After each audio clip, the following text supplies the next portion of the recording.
Assalamualaikum warahmatullahi wabarakatuh.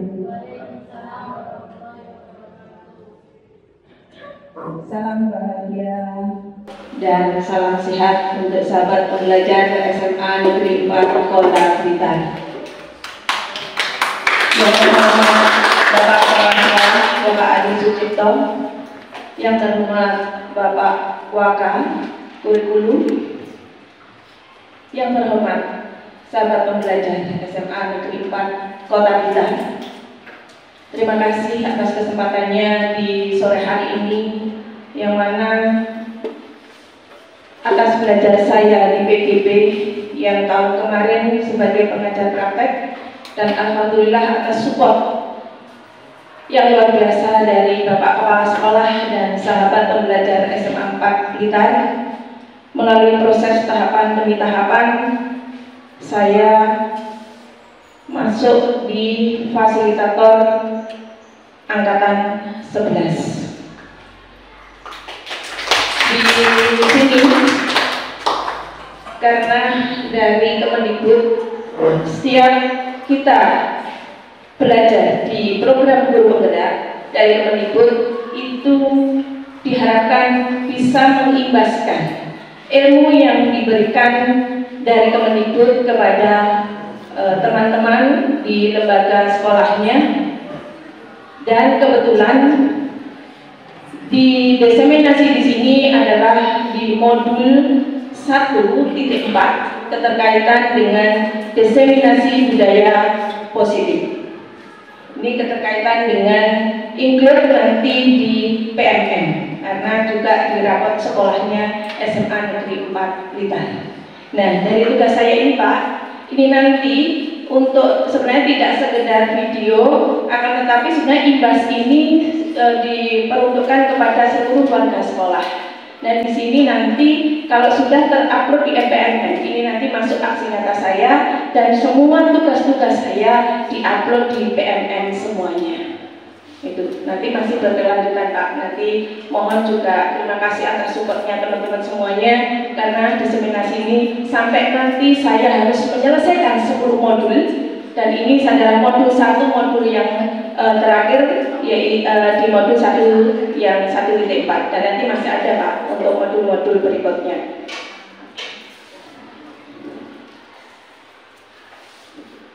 Tak lupa kita panjatkan doa kepada Allah Subhanahu wa Ta'ala, yang mana pada kesempatan ini panjenengan semua diberi kenikmatan yang luar biasa, panjenengan bisa hadir di ruangan ini, di tempat duduk dipersilakan.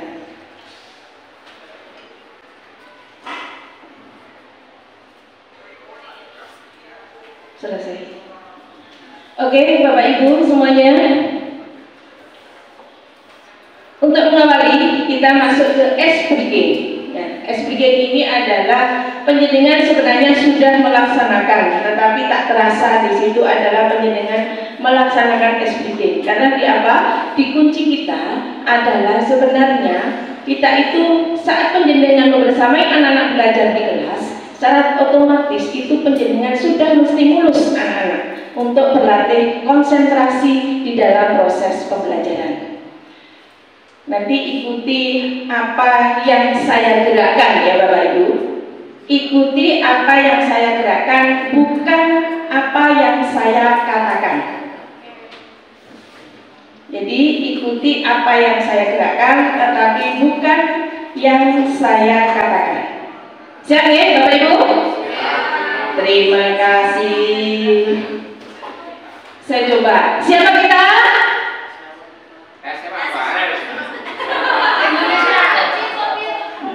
Kalau yang kemarin kan sudah pernah waktu diseminasi praktek baik. Kalau kita siapa kita? Saya guru pembelajar SMA Negeri 4 Blitar.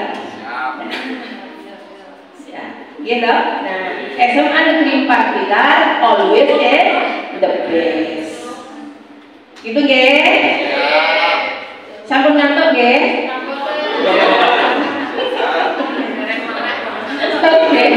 Oke, Bapak Ibu. Siapa kita? Guru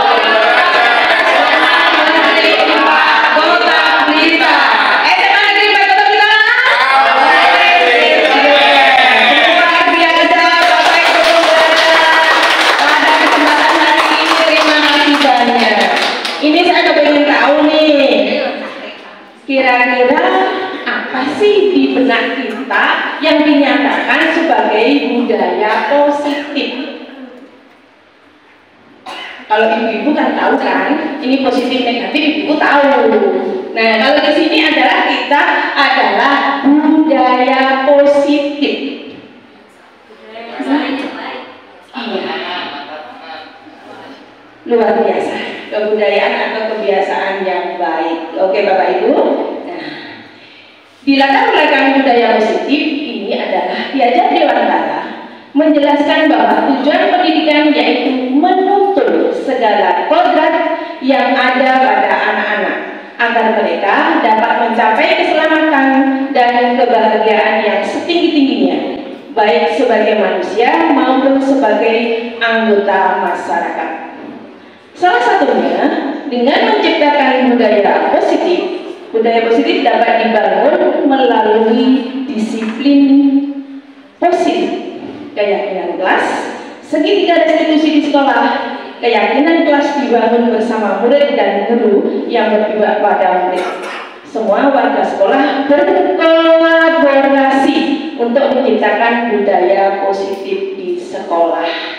Jadi kita adalah nanti berkolaborasi karena di sekolah ini adalah kita selalu harus adanya kolaborasi untuk mewujudkan suatu hal yang baik.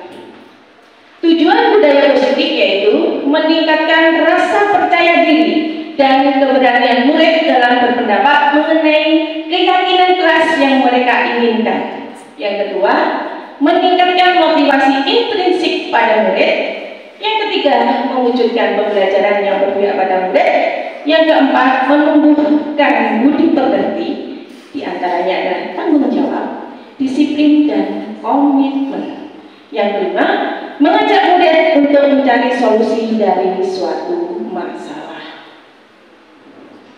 Nah, ini Bapak Ibu, yang mana budaya positif ini adalah ada nilai-nilai keyakinan dan kebiasaan-kebiasaan di sekolah yang berpihak pada murid agar murid dapat berkembang menjadi pribadi yang kritis, penuh hormat, bertanggung jawab sesuai dengan profil pelajar Pancasila.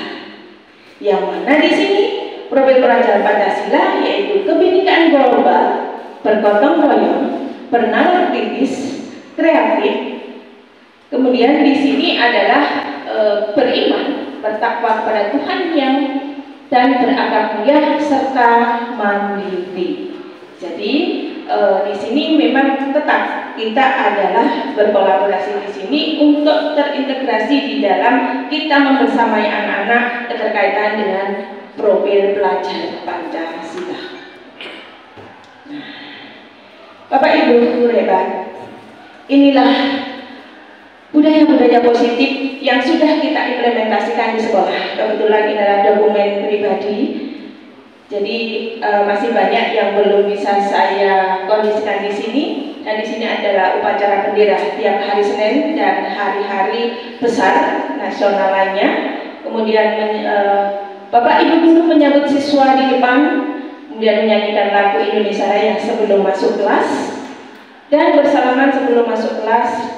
Dan hari Jumat, karena kita ada program gerakan sekolah sehat yang luar biasa di sini, langsung ditunjuk dari Kemendikbud juga ya Pak.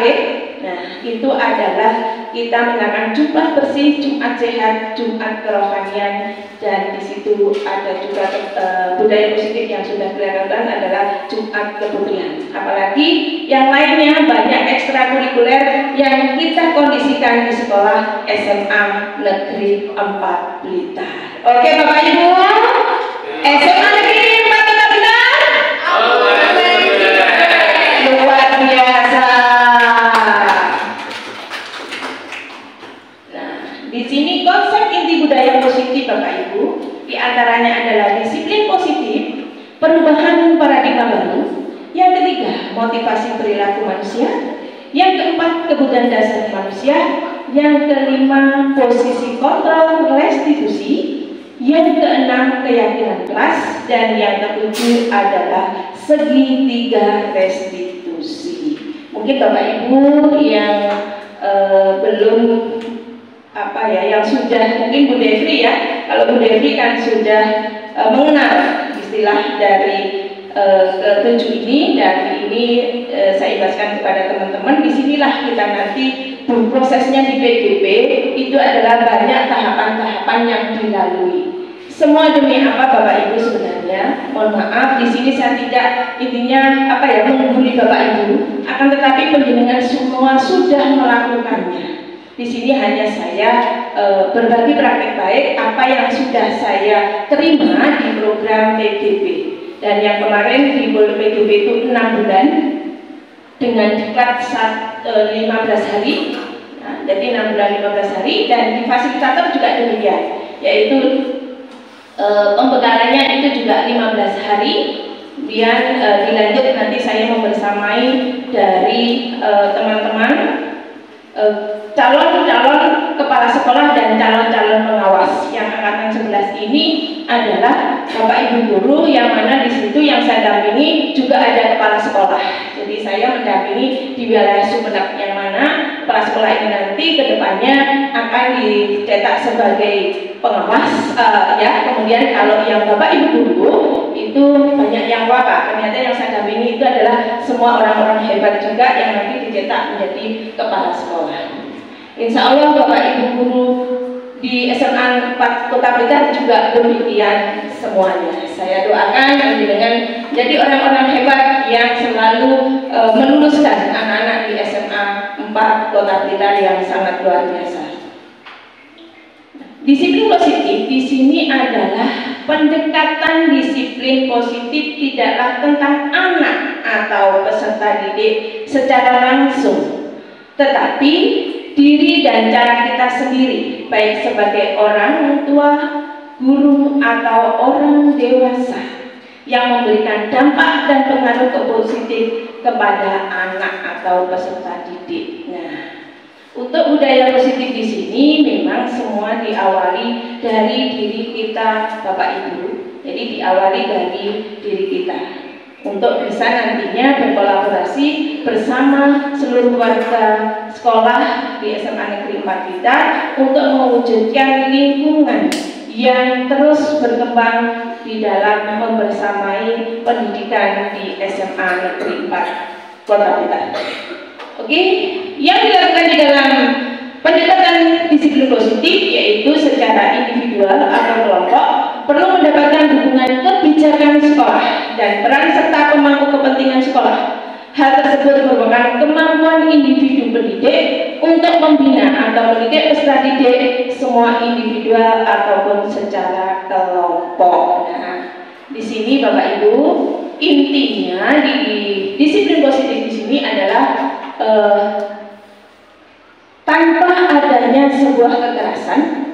Kemudian di situ peserta didik diajarkan untuk mengalami konsekuensi dari perilaku mereka dan menunjukkan keselarasan serta memberdayakan peserta didik untuk melakukan sesuatu tanpa sokongan ataupun ancaman ataupun hukuman. Ini adalah budaya-budaya positif.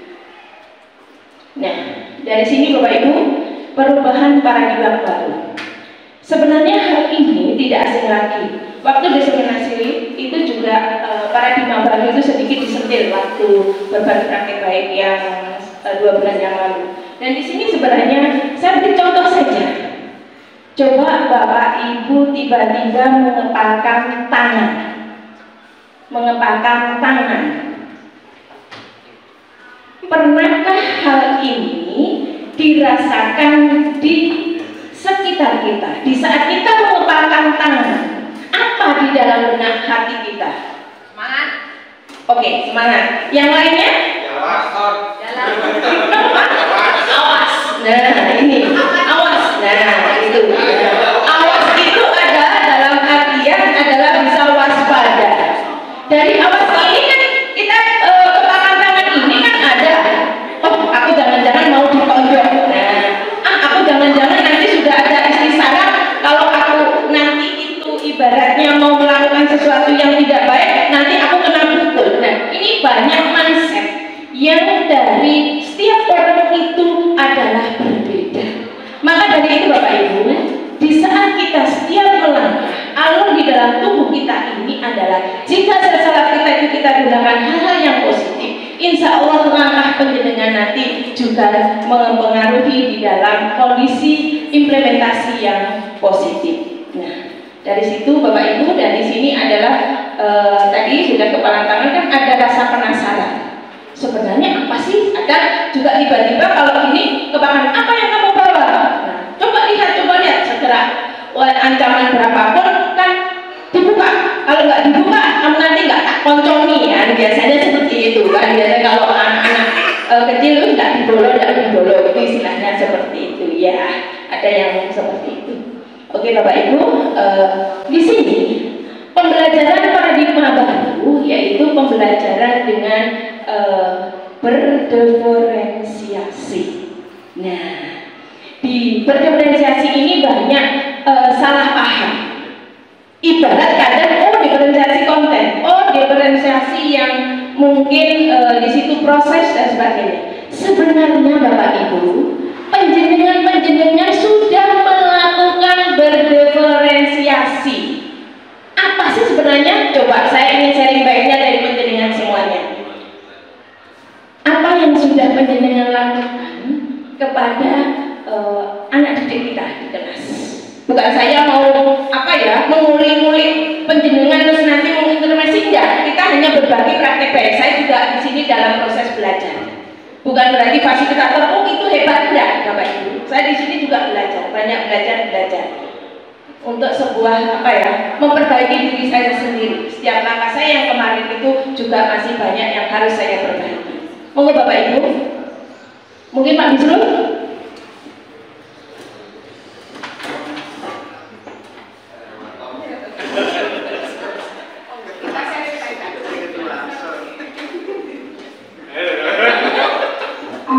Terima kasih. Kalau menurut saya apa yang dikatakan benar tadi bahwa Bapak Ibu guru sudah melaksanakan pembelajaran diferensial, menurut saya ketika di kelas saya tahu bahwa anak itu adalah anak yang memiliki kemampuan di bidang olahraga ataupun seni. Saya juga tidak bakal memaksa untuk belajar ekonomi, tetapi saya hanya menitik beratkan lakukan proses yang terbaik saja. Mohon dulu. Luar biasa kita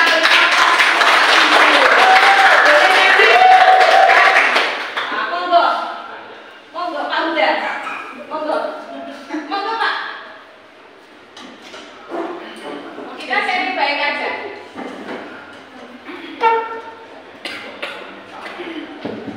Terima kasih. Pelayanan diferensiasi terhadap anak didik yang pernah saya terapkan adalah memperhatikan anak didik saya yang bervariasi kemampuannya.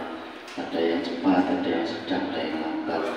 Sehingga yang cepat itu perlu pengayaan, kemudian yang lambat itu perlu perhatian khusus. Begitu. Terima kasih. Luar biasa. Dan ini kalau tadi sudah cowok-cowok, nah sekarang cewek buana.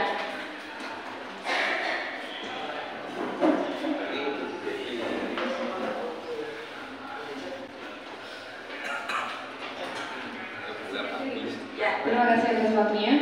Pembelajaran berdiferensiasi yang sudah pernah saya lakukan di kelas itu dengan cara saya memberikan kebebasan kepada anak-anak untuk misalnya dikasih tugas terserah untuk media presentasinya, monggo kalau mau pakai PPT, pakai Canva atau pakai infografis atau pakai videografis, terserah. Yang jelas tujuannya adalah untuk menyampaikan materi yang saat itu sedang kita pelajari, seperti itu. Oke, Mas ya. Monggo menjadi.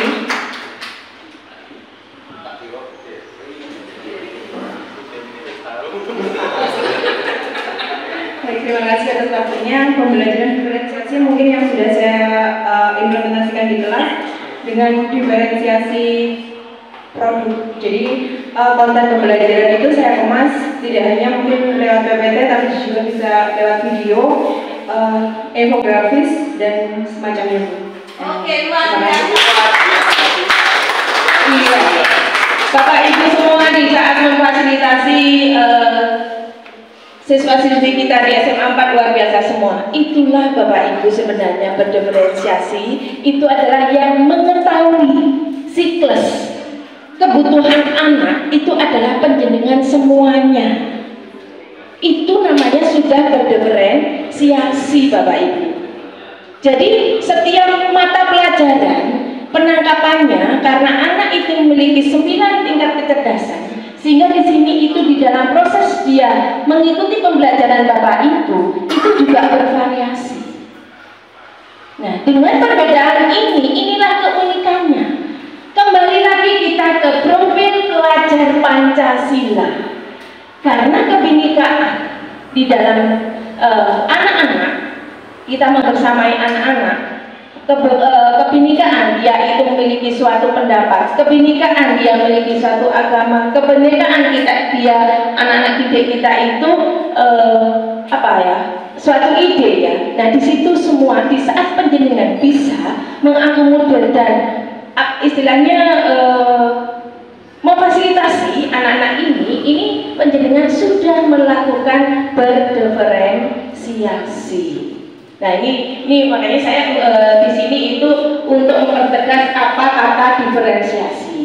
Nah itu ada juga yang ada ini kalau masalah kasus dan sebagainya nanti kita lanjut ke restitusi. Jadi di sini memang Bapak Ibu untuk anak-anak itu kan ada yang bernalar kritis. Coba kalau bernalar kritis di situ misalkan dari matematika, bernalar kritisnya seperti apa? Bu Ana, Bu Lutfi, menyelesaikan soal dengan cara yang lain sebenarnya hasilnya sama. Iya, ini sudah luar biasa. Sahabat di sini saya yakin penjenengan itu sebenarnya sudah melakukan semuanya, tetapi tak terasa. Oh itu saja nih penasaran lah kayak istilahnya kata-kata berdiferensiasi seperti apa. Kadang mindset itu seseorang diferensiasi itu sebenarnya enggak. Yang sudah penjenengan lakukan itu yaitulah diferensiasi karena sesuai dengan kebutuhan murid itu Bapak Ibu.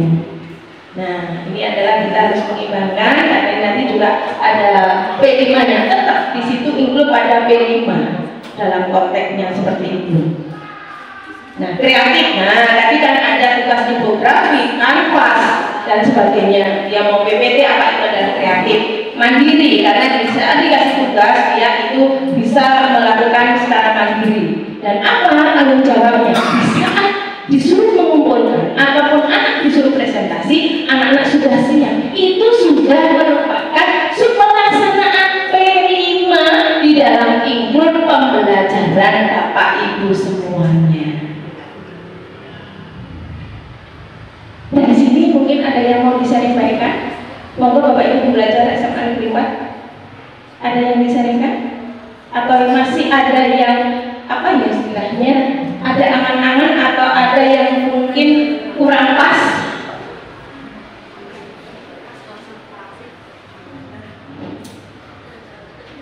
Gimana Bapak Ibu? Ada masukan? Ada yang mau disampaikan? Iya, ini yang muda-muda harus terus tidak berkarya, yang muda-muda. Kalau saya ini sebenarnya sudah tua, hampir sama kok saya dengan Pak Cem nih Pak Cem. Oke Bapak Ibu, untuk yang ketiga motivasi perilaku manusia. Nah di dalam motivasi perilaku manusia itu menurut KHD dinyatakan bahwa merdeka itu artinya tidak hanya terlepas dari perintah, akan tetapi cakap membuat memerintah diri sendiri. Jadi tetap dari hati itu. Jika itu apapun yang kita lakukan, apapun itu kalau diimbangi dari hati, insya Allah kemudian kita selalu bermaksud positif. Langkah kita untuk memfasilitasi anak-anak pembelajaran di kelas, insya Allah selalu ada keberkahan yang luar biasa. Nah, di sini Bapak Ibu, untuk teori motivasi perilaku manusia yang mana merupakan dorongan yang timbul pada diri seseorang secara sadar atau tidak sadar untuk melakukan suatu tindakan dengan tujuan tertentu. Nah, di sini kan ada 3 tujuan yang kita itu untuk bisa memotivasi anak didik kita. Nah, ini adalah yang pertama untuk menghindari ketidaknyamanan atau hukuman. Nah, ini ada. Kalau anak-anak itu biasanya kalau menghindari hukuman, ketidaknyamanan, kan pasti ada sebuah alasan. Apa sih? Murid akan melakukan disiplin diri karena ia takut dihukum. Ini merupakan motivasi ekstrinsik. Jadi motivasi ekstrinsik itu adalah motivasi yang mana anak didik kita itu bagaimana cara menghindari hukuman. Itu pasti ada alasannya. Nah, tetapi dengan alasan itu di saat pendidikan juga bisa memfasilitasi, insya Allah anak didik itu akan melakukan atau dia bertanggung jawab. Dan yang ini adalah untuk mendapatkan imbalan atau pengakuan dari orang lain. Jelas Bapak Ibu, siapapun itu manusia pasti ada unsur yang mana kita ingin diakui. Diakui seperti apa? Ya, misalkan anak didik kita itu kan namanya dari latar belakang yang berbeda, motivasinya belajar pun juga berbeda, sehingga dari sini itu adalah dia apapun karyanya itu pengen selalu dihargai, itu seperti itu. Dan di sini penghargaan atau nilai-nilai kebajikan diri sendiri. Nah, di sini akan murid melakukan disiplin diri karena sadar akan nilai kebajikan dirinya untuk merupakan motivasi intrinsik. Jadi kalau dia itu sudah nantinya karya dihargai, kemudian di sini dia itu merasa apa istilahnya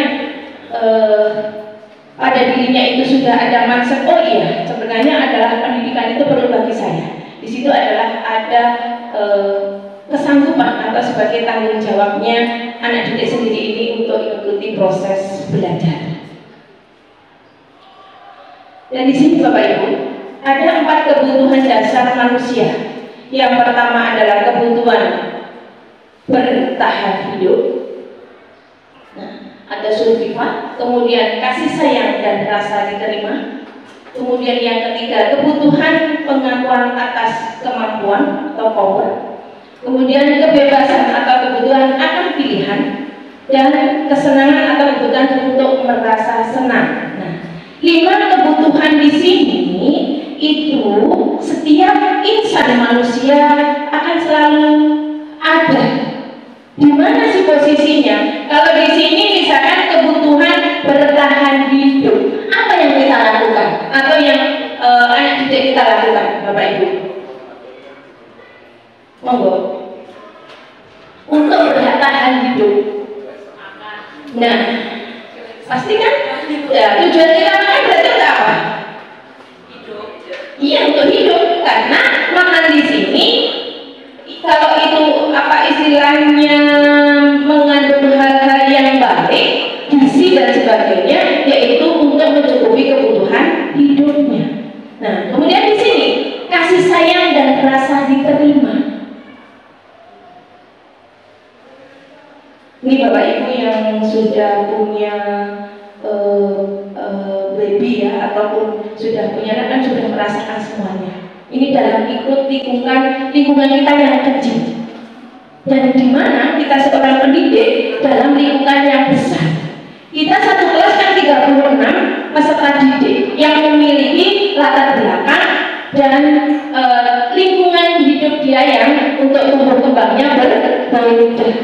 Nah, bagaimana kita menyikapi heterogenitas daripada karakter siswa-siswa kita? Maka di sini itu adalah di situ kasih sayang dan rasa diterima. Nah, ini seperti apa ya Bapak Ibu contohnya di saat pendidikan memfasilitasi di peserta didik pendidikan?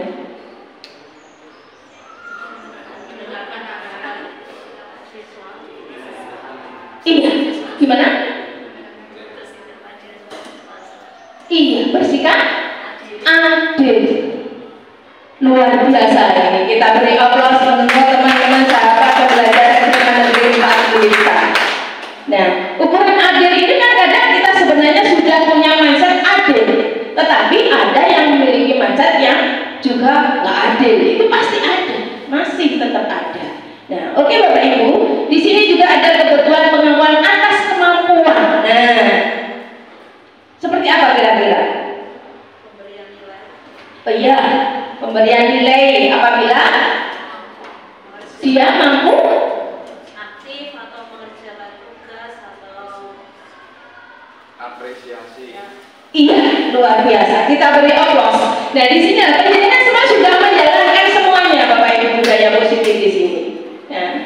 Nah, disitulah kebutuhan pengakuan atas kemampuan. Jadi kalau dia itu sudah misalkan tugasnya sudah selesai tepat waktu, pasti nilai grade kita itu adalah tinggi. Apakah pernah di sini jika Bapak Ibu itu memberikan sebuah hadiah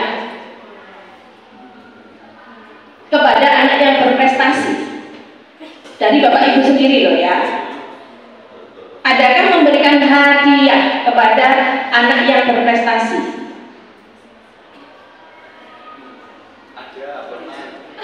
Ada. Oh iya, luar biasa. Walaupun permen itu kalau dia disukai pasti akan senang anak-anak itu. Akan tetapi di saat kita memfasilitasi untuk pembelajaran, beda dengan kalau memang kita anak-anak yang memiliki talenta, itu pasti karena di situ supportnya kalau sudah mendapatkan juara dan sebagainya, kan dia diakui perjuangannya yang luar biasa sehingga dia mencapai titik puncak hingga dia mencapai apa yang diinginkan. Seperti itu. Tetapi di sini ada sisi yang juga kalau kita nanti kalau apa istilahnya, kalau nilaimu begini tak kasih kado seperti ini. Nanti itu memang termotivasi untuk hadiah itu, tetapi motivasinya akhirnya ujung-ujungnya hadiah. Nah, jika kita itu fasilitasi, kita beri support dengan penghargaan nilai, itu yang lebih baik. Oke Bapak Ibu, kemudian kebebasan. Nah di sini, pernahkah Bapak Ibu di kelas di saat memfasilitasi anak didik itu yang ogah-ogahan belajar? Adakah? Adakah Bapak Ibu? Kalau nggak ada semangat itu siswa-siswinya luar biasa semuanya ini. Adakah Bapak Ibu pernah mengalami kesulitan yang mana di kelas itu anak yang ogah-ogahan belajar, bahkan ada tidur dan sebagainya? Iya, ogah-ogahan belajar ada. Nah, kalau ogah-ogahan di sini, coba diposisikan kontrol di posisi kontrol 5 posisi kontrol di sini Bapak Ibu. Di situ anak didik ini penjenengan apakan? Penjenengan apa? bisa diperbesar. Iki wis poli. Dibacakan mungkin. Iya, kalau tipe penghukum ya Bapak Ibu, karena kamu terlambat, silakan berdiri sampai jam pelajaran pertama selesai. Pembuat merasa bersalah, tolong ya, Ibu minta tolong sekali, tolong jangan terlalu ribut. Tidak kasihan sama Ibu ya. Dari tadi kalian sampai tenggorokannya Ibu itu memperingatkan kalian sampai tenggorokannya kering. Ini adalah pembuat merasa bersalah.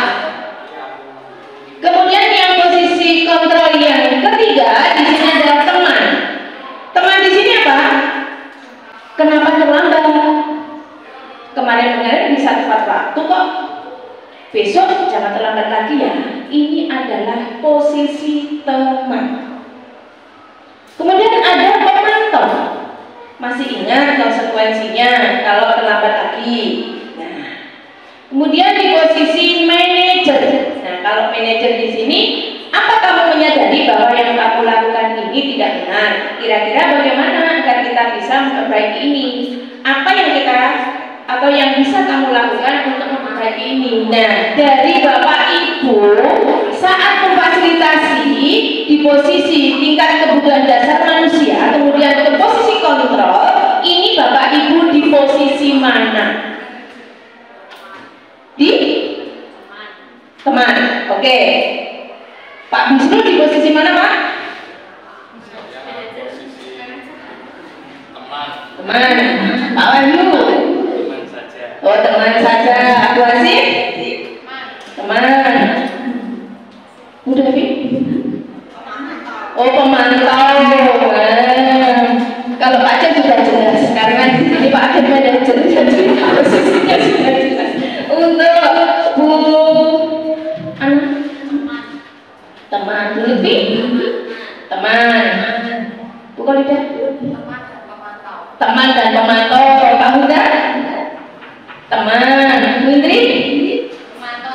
Pemantau.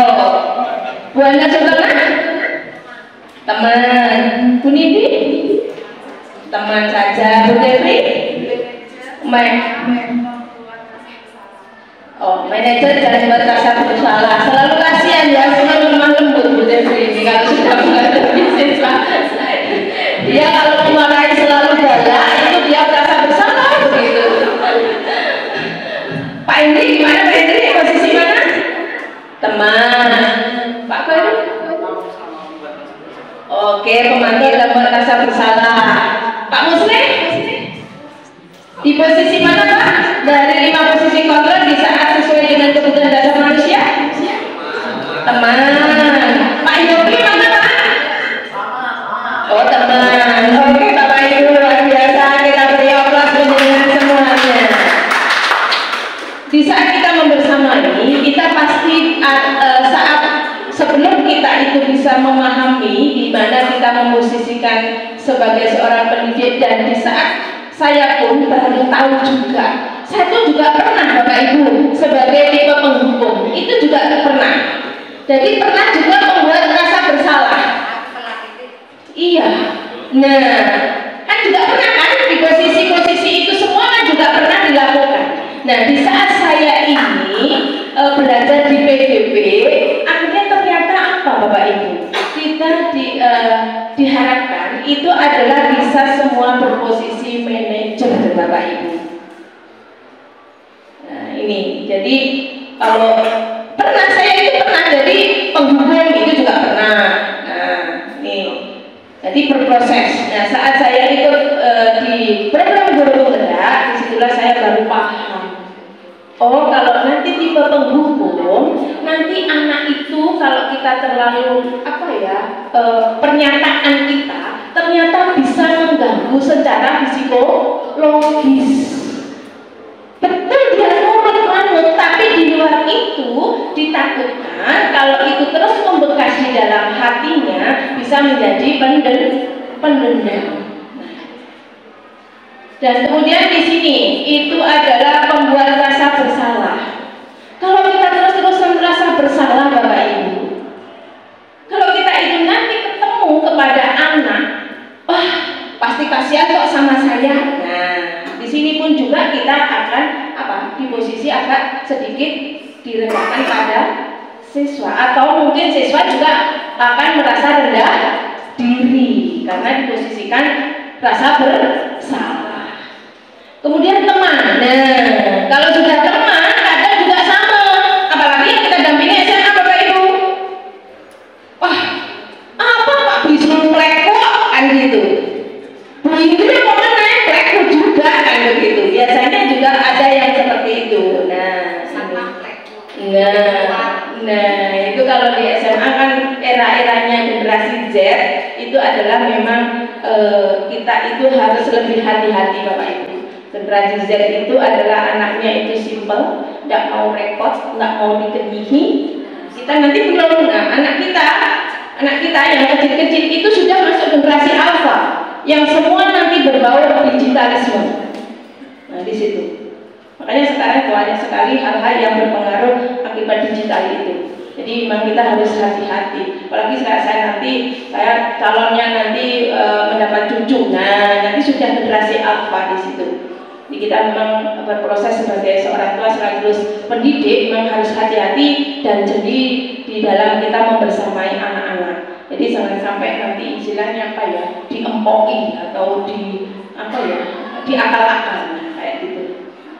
Kemudian pemantau. Nah kalau pemantau ini masih ingat konsekuensinya kalau terlambat lagi. Nah di sini adalah di saat penjenengan, misalkan anak ini sudah terlambat dan sebagainya, kan hanya dipantau aja. Sudah, ngapain? Saya hanya cuma ditanya gitu aja. Ya saya jawab seadanya. Nah biasanya kadang anak juga seperti itu. Generasi Z itu susah-susah gampang Bapak Ibu. Apalagi nanti kalau disuruh apa gitu ya. Nanti ingatnya yang terakhir. Nanti suruh ulang lagi. Apa Bu tadi? Apa Pak tadi? Itu enggak Bapak Ibu? Iya kan? Iya. Saya tadi nggak dengar. Jadi ingatnya misalkan kata-katanya, anak-anak silahkan misalkan Misalkan kita buka halaman 26. Nah, dia itu ingatnya halaman, cuma itu. Angka terakhir kadang dia tidak bisa untuk dipahami. Nah, nanti suruh mengulang Bapak Ibu di situ.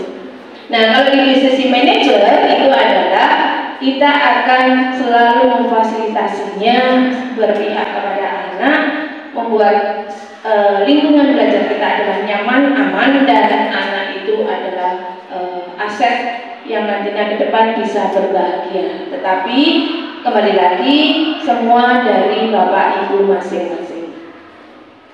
Nah, di sini Bapak Ibu, di saat kita membersamai, ya, di saat kita membersamai, ini ada namanya keyakinan kelas.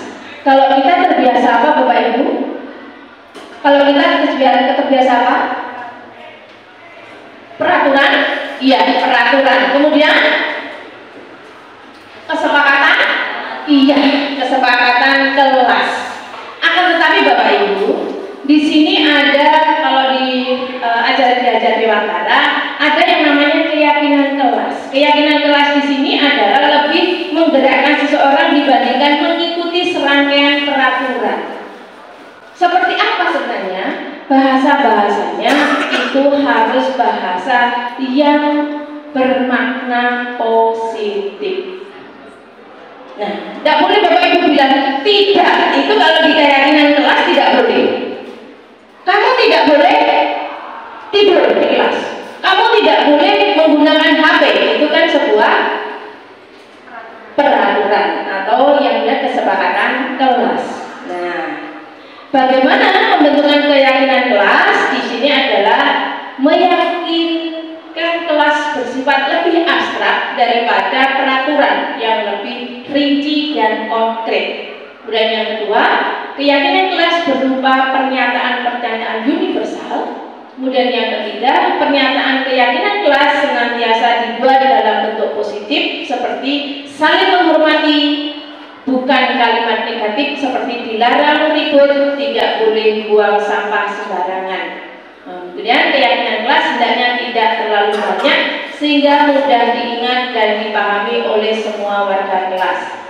Selanjutnya, keyakinan kelas sebaiknya sesuatu yang dapat diterapkan di lingkungan kelas atau sekolah, dan semua warga kelas hendaknya ikut berkontribusi dalam pembuatan keyakinan kelas lewat kegiatan curah pendapat. Yang terakhir, bersedia meninjau kembali keyakinan kelas dari waktu ke waktu. Nah, di sini Bapak Ibu, yang mana kemarin kan visi misi itu juga setiap 5 tahun sekali itu memang adanya sebuah evaluasi nih Bapak. Nah, ini juga sama di saat kita proses pembelajaran, karena kita itu adalah yang kita hadapi, tiap siswa, tiap angkatan itu memiliki karakter-karakter yang berbeda, maka keyakinan-keyakinan kelas ini harus bisa diyakinkan dan itu interaksinya dengan siswa. Nah, ini adalah contoh saya sudah membersamai dari anak-anak untuk membuat keyakinan kelasnya sendiri-sendiri. Nah, dari situ saya tinggal gini aja. Kalau saya tanya selamat pagi anak-anak, selamat pagi. Nah, gitu. Setelah salam dan sebagainya. Nah, di situ dengan bagaimana lingkungan kelas kalian. Nah, dia sudah langsung respon. Kalau dia belum piket, masih kotor Bu, oke. Kalau masih kotor, enaknya diapakan? Dibersihkan. Nah, dibersihkan. Kata-kata itu dibersihkan. Oke, terima kasih. Kalau gitu, selanjutnya seperti apa? Ya sudah, disapu Bu. Oke, dari situ langsung anak-anak support. Disitulah untuk mengingatkan kembali sebuah keyakinan kelas, yang mana di situ juga ada kesepakatan kelas juga ada, keyakinan kelas juga ada. Di situ Bapak Ibu, jadi budaya-budaya positif yang saya dapatkan di pembelajaran program guru penggerak ini. Nah, di sini Bapak Ibu, ini adalah adanya sebuah segitiga restitusi.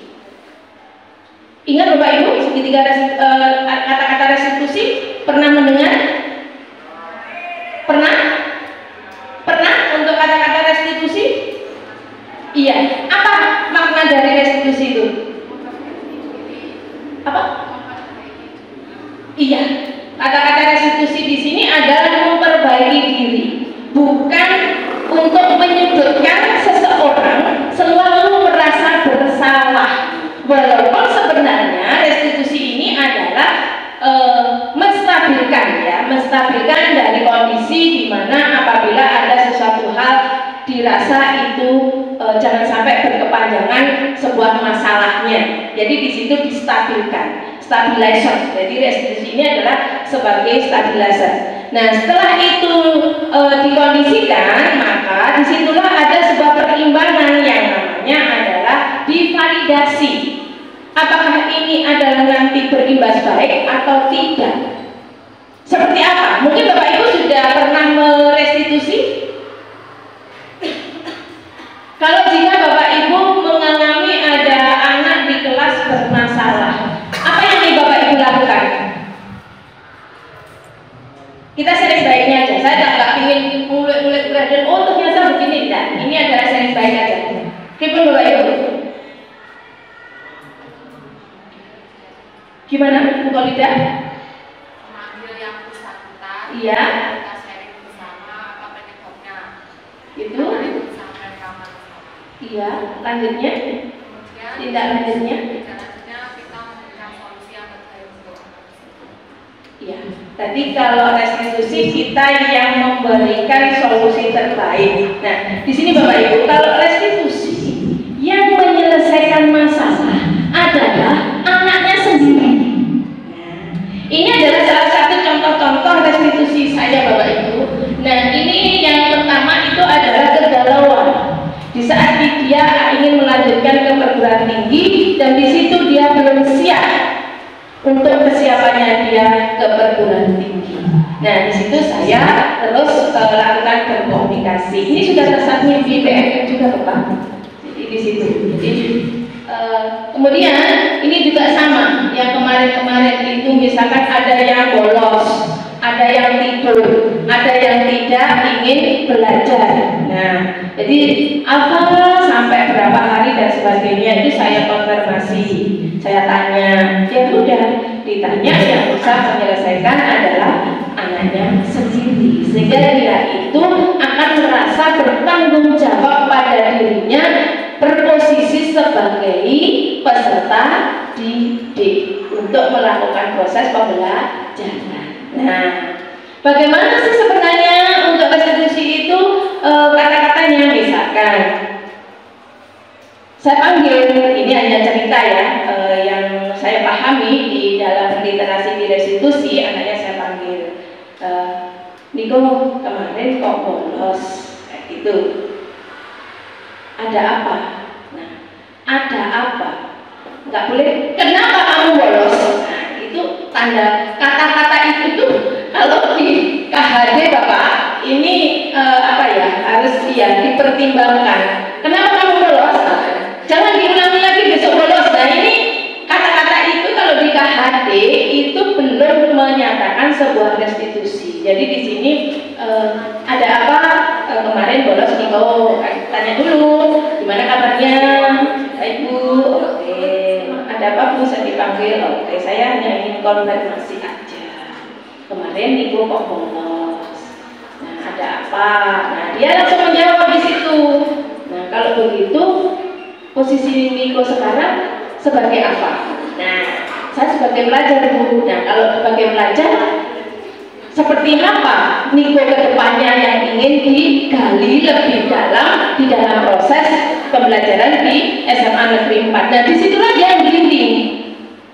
Lama-kelamaan dia akan sadar diri bahwa dia berposisi sebagai pelajar harus mengikuti apa dia yang harus lakukan berproses belajar di SMA Negeri 4. Nah, alhamdulillah ini kemarin yang ini Pak kegalauannya akhirnya kan masuk di kedokteran itu, dokteran hewan itu kegalauannya. Ini kalau yang Niko ini akhirnya juga satu kali itu bolos, kedepannya nggak bolos lagi. Alhamdulillah kemarin kan kedepannya seperti apa, dia ingin kerja dan sekolah di Jepang. Nih. Kemudian yang ini yang satunya ini masih di SMA Negeri 4. Nah, kepinginnya memang kemarin ingin bekerja, membahagiakan orang tua, gitu.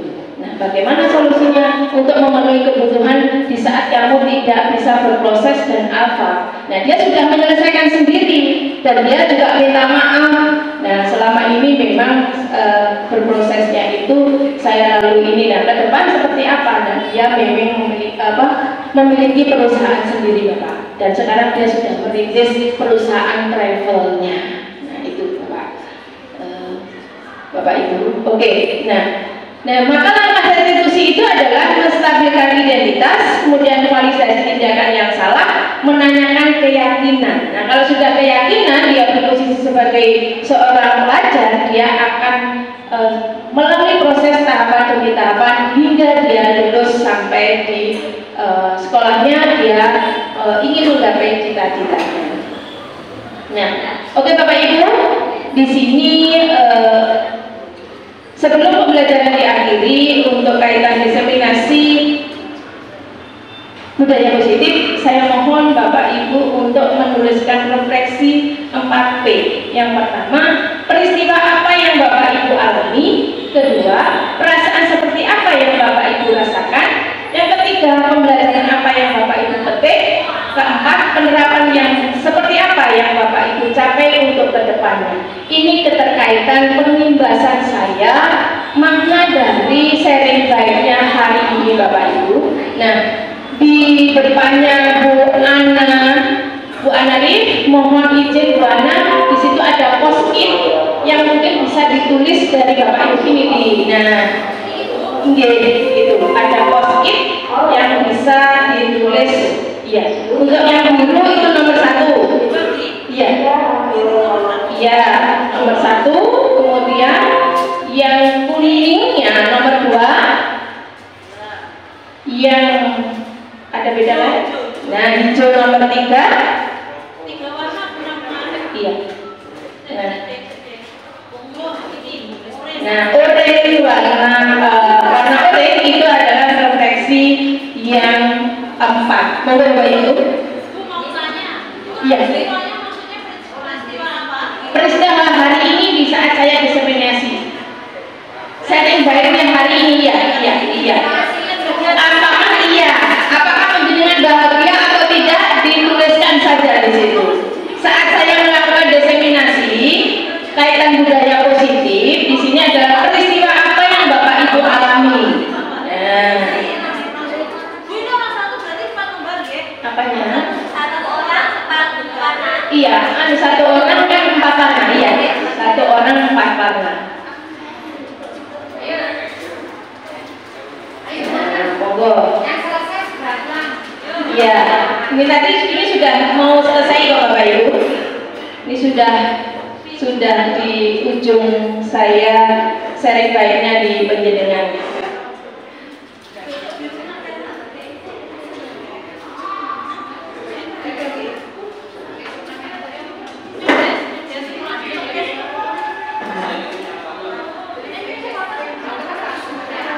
Ya, yang biru itu adalah refleksi yang pertama. Peristiwa apa yang Bapak Ibu alami di ruangan ini di saat saya diseminasi budaya positif. Yang nomor 1 biru, nomor 2 hijau, nomor 3 kuning, nomor 4 oranye.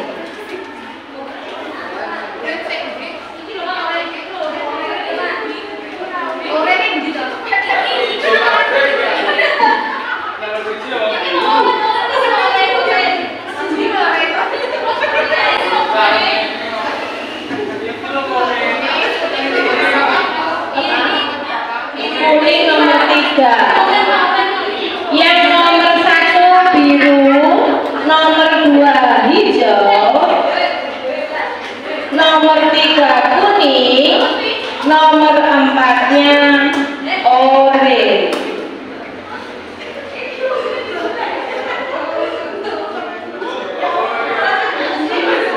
Monggo Bapak Ibu.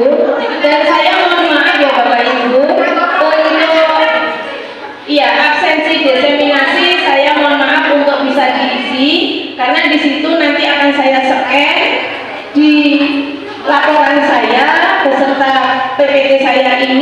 dan dokumen videonya sekalian dan saya submit di PMM.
Oke Bapak Ibu, ini ada sedikit foto. Mari berkolaborasi untuk membantu pikiran kecil menuju motivasi besar yang menginspirasi Bapak Ibu. Insya Allah SMA 40 adalah berangkat dari yang kecil, sekarang berproses menjadi yang luar biasa untuk SMA 4 di sini. Oke Bapak Ibu, mohon izin menyampaikan pantun di akhir sesi pembelajaran. Jalan-jalan ke tanah suci. Tak lupa panjatkan doa. Sekian sesi berbagi hari ini. Semoga bermanfaat bagi kita semua. Demikian Bapak Ibu, terima kasih. Saya akhiri. Wassalamualaikum warahmatullahi wabarakatuh. Mohon maaf lahir dan batin. Saat ini Bapak Ibu seharusnya sudah selesai dan berbahagia di rumah, tetapi penjenengan masih bersama kami di sini. Terima kasih. Monggo.